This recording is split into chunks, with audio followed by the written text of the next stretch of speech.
Four objects are thrown with identical speeds in different directions from the top of a building. Which will hit the ground first?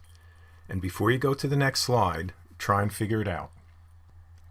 All four objects are subject to the same acceleration g, since they are all in free fall. But d has an initial velocity in the negative y direction. So it will always have a higher velocity in the negative y direction than the other objects. So d hits the ground first. Okay, that's what your physics intuition tells you, and you're correct. But let's show the math just to verify. Here we go. Our equation, of course, is the second kinematics in the y direction, and we want to solve that for time. Well, we know our final position will be 0. Our acceleration will be negative g. We come up with this expression, and then the way you solve that is with the quadratic equation.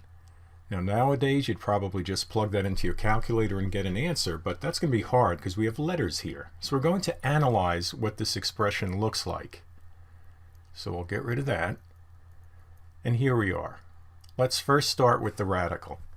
We have a choice of taking either the positive or the negative root. We want time to be positive for this expression.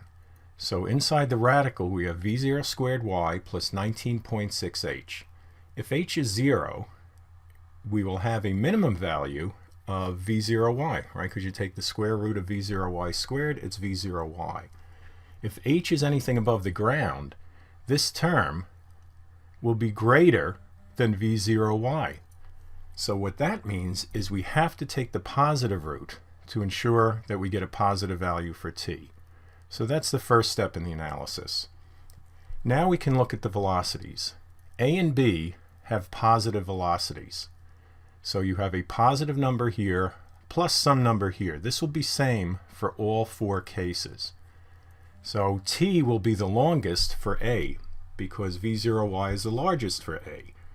The next value will be B. It'll be second largest for B. Then third largest for C, which will be 0. v0y is 0 there. Now let's look at D. This has a negative velocity. So this will be a negative. So D will always, when I put the value for negative v0y here, this will be my smallest number. So time will always be smallest for D. Therefore the answer, of course, which you kind of knew just from experience, is D. But you got some practice here looking at an equation with numbers and letters and trying to make sense of it.